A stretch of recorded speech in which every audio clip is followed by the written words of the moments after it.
캐나다 런던 성 김대건 안드레아 성당 무염시대 꾸리아입니다. 오늘은 성모님께서 몸과 영혼이 승천하셨다는 가르침에 대해서 알아보겠습니다. 교리서 966항에 따르면 티 없이 깨끗하신 동정녀께서는 원죄의 온갖 더러움에 물들지 않으셨습니다. 그리고 지상 생활의 여정을 마치시고 육신과 영혼이 하늘의 영광으로 올려주셨습니다. 나아가 주님께서는 성모님을 하늘과 땅의 모후로 들어 높이셨습니다. 그리고 성모님께서는 죄와 죽음에 대해서 승리하신 당신 아드님과 더욱 완전히 동화되셨습니다. 거룩한 동정녀께서는 당신 아들의 부활에 특별히 참여하여 승천하신 것입니다. 이것은 우리 신자들이 부활할 것을 앞당겨 실현했다는 의미가 있습니다. 그래서 성모님은 우리도 영광스럽게 부활할 것이라는 것에 대한 약속이요 희망이십니다. 예수님은 스스로의 권능으로 영광의 구름을 타고 승천하셨습니다. 그러나 성모님은 스스로가 아니라 예수님께서 끌어올리셔서 승천되셨습니다. 한편 승천되기 위해서는 먼저 죄의 오염으로부터 자유로워야 합니다. 그러나 사람들은 원죄로 인해 하느님과 관계가 끊어졌고 곧 영적인 죽음 상태에 놓였습니다. 영적인 죽음은 자연적으로 육신의 죽음으로 이어지게 됩니다. 그런데 성모님께서는 하느님의 특별한 은총으로 원죄 없이 태어나셨습니다. 이미 잉태되실 때부터 하느님의 어머니로 예비되신 것이었습니다. 그래서 죄의 결과인 영적인 죽음을 겪지 않으셨습니다. 하느님과 관계가 튼튼한 상태로 죄의 오염 없이 일생을 지내신 것입니다. 성모님께서 육신의 죽음을 겪으시고 승천하셨는지 아니면 바로 승천하셨는지는 알 수 없습니다. 그런데 죄 없으신 예수님의 육신도 십자가 죽음을 겪으셨습니다. 그래서 어쩌면 성모님께서도 예수님을 따라 죽음에 동참했을 가능성이 많다고 할 수 있습니다.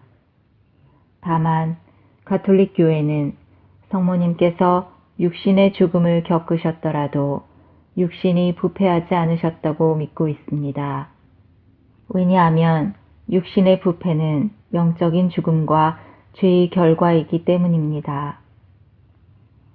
한편 성모님께서 승천하신 정황으로 10계명의 제4계명을 들기도 합니다. 제4계명은 부모를 공경하라 입니다. 죄 없으신 예수님은 이 계명을 한순간도 어기지 않은 효자였음이 분명합니다. 예수님께서는 능히 어머니를 부패에 놓이게 하지 않을 힘, 부활을 시킬 힘, 하늘로 들어 올릴 힘을 가지고 계셨습니다. 효자인 예수님께서 어머니를 그냥 버려두지 않고 들어 올리셨다고 보는 것이 합당할 것입니다. 그러나 성경에는 예수님께서 어머니를 하늘로 들어 올리셨다는 직접적인 언급은 없습니다. 하지만 우리는 성경에 나오는 내용들을 묵상함으로써 성모님의 승천을 확신할 수 있습니다. 창세기 3장 15절에 나오는 첫 복음에서 여인은 사탄과 서로 타협할 수 없는 존재입니다. 서로 적개심을 가진 존재, 그래서 사탄과 죽음의 지배하에 들지 않는 존재로 묘사되고 있습니다. 그리고 결국 여인과 그 후손은 사탄의 머리를 바수어 죄와 죽음에 승리하는 것으로 예언되어 있습니다. 이 여인은 죽음의 지배하에 들어간 옛 이브가 아닌 바로 성모 마리아를 예언한 것입니다. 루카복음 1장 26절에서 가브리엘 천사는 성모님에게 특별한 말로 인사합니다. 이미 은총이 완전히 가득하게 되신 분이시여 안녕하십니까? 라고 말한 것입니다. 케카리토메네, 즉 이미 은총이 완전히 가득하게 되신 분이라는 이 말은 처음부터 죄가 없는 존재, 따라서 죄의 결과인 죽음에 이르지 않는 존재라는 것을 간접적으로 말하고 있습니다. 요한묵시록 11장 마지막 부분을 보면 하늘에서는 성모님을 상징하는 거룩한 계약의 궤가 나타났습니다. 곧이어 12장 1절에는 하늘에 태양을 잇고 발밑에 달을 두고 머리에 12개 별로 된 관을 쓴 여인이 나타났습니다. 성모 마리아는 하늘로 승천한 후 관을 쓴 영광스러운 모습으로 묘사된 것입니다. 사실 인간의 승천은 구약에서 희귀한 현상은 아니었습니다. 창세기 5장과 히브리서 11장에는 하느님께서 에녹을 하늘로 불러 올리셨습니다. 그래서 에녹은 죽음을 겪지 않았다는 내용이 나옵니다. 또한 열왕기 하권 2장에는 엘리야가 회오리 바람을 타고 하늘로 승천했다는 내용이 있습니다. 또 마태복음 27장에는 신비한 표현도 등장합니다. 예수님께서 숨을 거두시자 무덤이 열리고 잠자던 많은 구약의 성인들의 몸이 되살아났는데 예수님께서 부활하신 다음 그들은 무덤에서 나와 거룩한 도성에 들어가 많은 이들에게 나타났다는 것입니다. 이렇듯 하느님께서는 원하실 때 사람을 불러 올리실 능력이 있으십니다. 그런데 성모님께서는 구세사에서 차지하는 역할을 보면 에녹이나 엘리야 그리고 구약의 성도들 심지어 12사도보다 훨씬 중요합니다. 그러면 하느님께서 성모님을 불러 올리셨다고 해서 이상할 것은 없을 것입니다. 한편 초대교회에서는 성모님의 무덤을 발견했다거나 성모님의 유고를 가졌다고 주장한 사람이 아무도 없었습니다. 이것도 성모님 승천의 반증이 될 수 있습니다. 당시 초기 신자들 사이에서는 거룩한 순교자의 유골은 아주 귀한 소장품이었습니다. 시에나의 카타리나 성녀의 경우만 해도 머리는 시에나 성당에 보관하고 몸은 로마에 보관하는 시기였습니다. 만약 성모님의 무덤과 시신이 있었다면 유골을 모신 성당이 반드시 알려졌을 것입니다. 이제 성모님께서 천상 모우이심을 알아보겠습니다. 교리서 966항에는 성모님은 하늘과 땅의 모우이시다 라는 표현이 있습니다. 하늘과 땅이라고 한다면 천상과 지상 그리고 온 우주를 포함한다고 할 수 있습니다. 모후라고 하면 대왕 대비마마 같은 말인데 교회가 성모님을 너무 지나치게 격상시킨 것일까요? 우선 구약으로 돌아가서 다윗 왕국의 사정을 먼저 살펴볼 필요가 있습니다. 열왕기 상권 2장에는 솔로몬 왕의 어머니 밧세바가 솔로몬의 이복 형인 아도니아의 부탁을 듣는 장면이 있습니다. 아도니아는 지은 죄가 있어서 왕에게 직접 청하지 못하고 대신 밧세바를 통해 청합니다. 밧세바가 솔로몬 어좌로 들어갈 때 임금은 일어나 어머니를 맞으며 절을 합니다. 그리고 임금은 어머니를 그의 오른편에 앉게 하였습니다.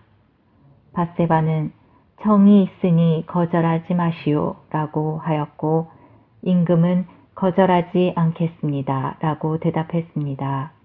그러나 막상 그 청이라는 것이 솔로몬 입장에서는 들어줄 수가 없는 것이었습니다. 아도니아는 아버지 다윗 왕의 첩을 아내로 삼고 싶어 했고 그것은 아버지의 왕권을 차지한다는 의미가 있었습니다. 이를 알아차린 솔로몬은 아도니아를 죽이고 맙니다. 이 일화에서 우리는 유다 왕국에서 오직 왕의 어머니만이 할 수 있는 중재자 역할을 볼 수 있습니다. 또한 솔로몬은 왕이었지만 일어나 어머니를 맞으며 절을 하고 경의를 표합니다. 왕이 있는 곳에 들어가면 모든 신하들은 왕에게 절하지만 어머니가 들어갈 때 왕은 어머니에게 절을 합니다. 또한 임금은 어머니를 자신의 오른편에 앉게 하여 왕의 위치까지 오르게 합니다. 그리고 최종 판단은 임금이 하되 어머니의 말에 먼저 귀를 기울입니다. 이 일화는 가나 혼인잔치에서 성모님과 예수님 사이에 있었던 일과 평행을 이룹니다. 유다 왕국에서 왕의 어머니는 게비라라고 불렀습니다. 영어로는 Great Lady, 우리말로는 대왕 대비 마마와 비슷한 말일 것입니다. 영어로는 Great Lady, 우리말로는 대왕 대비 마마와 비슷한 말일 것입니다. 조선시대와 차이가 있다면 유다 왕국에서는 중전이 몇십 명, 심지어 몇백 명이 있었다는 것입니다. 그러나 왕의 어머니는 단 한 사람이었습니다. 치열한 경쟁을 뚫고 아들을 왕으로 만든 어머니는 영민하고 뛰어난 수완과 지혜가 있는 사람이었습니다. 그래서 모후는 왕국에서 왕 다음의 권력을 가진 존재였습니다. 이러한 모후의 위상은 구약 성경의 여러 군데에서 확인할 수 있습니다. 열왕기 하권 14장 2절에는 아마치아 임금에 대해서 이야기할 때 그의 어머니는 여호와딘이라는 언급이 따릅니다. 또 예레미야 13장 18절에서 하느님은 예레미야에게 다음과 같은 징벌의 말씀을 임금과 모후에게 전하라고 합니다. 임금과 모후에게 말하여라. 찬란한 왕관이 너희 머리에서 벗겨져 내렸으니 낮은 자리로 내려와라. 굳이 임금과 함께 그의 어머니에게도 전합니다. 여기서 모후는 임금의 버금가는 권력을 가진 존재였음을 알 수 있습니다. 또 열왕기 하권 24장 15절에서 네부카드네자르는 임금을 모후와 왕비들, 내시들과 나라의 고관들과 함께 바빌론으로 끌고 갔습니다. 끌려간 사람들을 열거하는 순서를 눈여겨보면 모후는 임금 다음으로 언급됩니다. 이것으로 보아 유다 왕국에서 모후는 임금 다음으로 유력한 인사였음을 알 수 있습니다. 이 유다 왕국은 예수님과 무슨 관련이 있을까요? 가브리엘 천사는 마리아에게 주 하느님께서 예수님의 조상 다윗의 왕좌를 그분께 주시어 그분께서 야곱 집안을 영원히 다스리시리니 그분의 나라는 끝이 없을 것이다 라고 알려주었습니다. 예수님께서는 그 영원한 다윗의 왕국을 다스리시는 메시아이십니다. 사람들이 그토록 기다리던 다윗 집안의 아들이었던 것입니다. 그렇다면 이전 유다 왕국에서 하나뿐인 왕의 어머니 위치가 바로 예수님의 왕국에서 어머니 성모 마리아의 위치인 것입니다. 친척 엘리사벳은 성모 마리아를 맞이하며 내 주님의 어머니께서 저에게 오시다니 어찌 된 일입니까? 하고 놀라움을 금치 못했습니다. 왕의 어머니 게비라가 직접 자신을 찾아오셨기 때문입니다. 그리고 묵시록 12장에 보면 성모 마리아는 12개의 별이 달린 왕관을 쓴 천상모우로 표현되어 있습니다. 오직 왕족만이 왕관을 씁니다. 예수님께서 통치하시는 천상 왕국에서 왕족의 어머니로 묘사된 것입니다. 12개의 별은 옛 이스라엘 12부족을 상징합니다. 그래서 성모님은 예수님께서 다시 모으신 이스라엘 왕국의 대왕 대비마마라고 할 수 있습니다. 12부족은 또한 예수님께서 세우신 12사도의 예형입니다. 12사도는 예수님께서 세우신 교회를 의미하므로 성모 마리아는 새 이스라엘 왕국인 교회의 대왕 대비 마마이시기도 합니다. 또한 예수님께서는 하늘과 땅, 온 우주의 왕이십니다. 그래서 성모 마리아께서는 하늘과 땅, 온 우주의 모후이십니다. 영광이 성부와 성자와 성령께 처음과 같이 이제와 항상 영원히 아멘.